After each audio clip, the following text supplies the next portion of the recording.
Hey everyone. Ei, šita istorija turi būti lietuvių kalba. Sau atsiprašau, pamiršau. Nu, tada iš naujo. Labas, ką tik išėjau iš ofiso ir su taksi. Nuo sėdėjimo prie kompo, nugaras skauda ir akis dega. Bet blogiausia, tas baisus galvos skausmas. Nu, kai kurio ofiso žmonės, jūs jau žinot, nuo jų kartais tik galva plyšta. Bet yra vienas dalykas, dėl kurio viską pamirštu. Mano atostogos prasideda, galvoje jau matau. Keliai, palapinė ir Italija.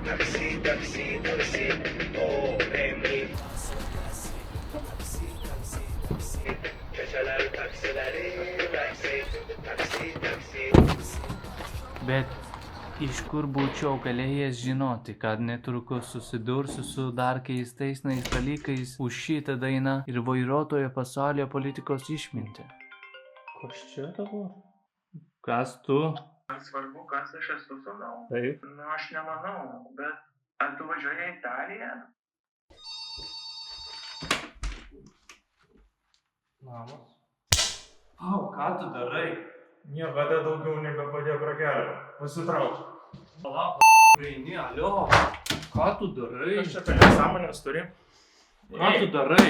Tu galvoji, tu į Italiją važiuosi, ką? Va, imk. Tu galvoji, tu būsi ten laimingas. Tu kamai, kai pamatysi mane kitą kartą, būsi man dėkingas. Taip, užsimerk, skaičiuok iki 3.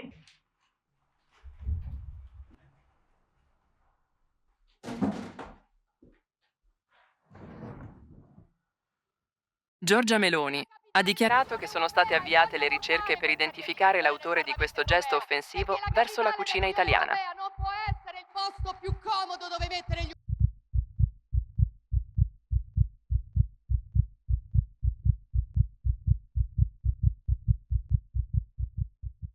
Nu va, kaip matot, po viso šito aš jau nebegaliu važiuoti į Italiją. Prieš bėgdamas kažkur toli, turbūt pirmiausia turėčiau gerai pasižiūrėti į tai, kas arti. Nu tada šios vasaros planas toks.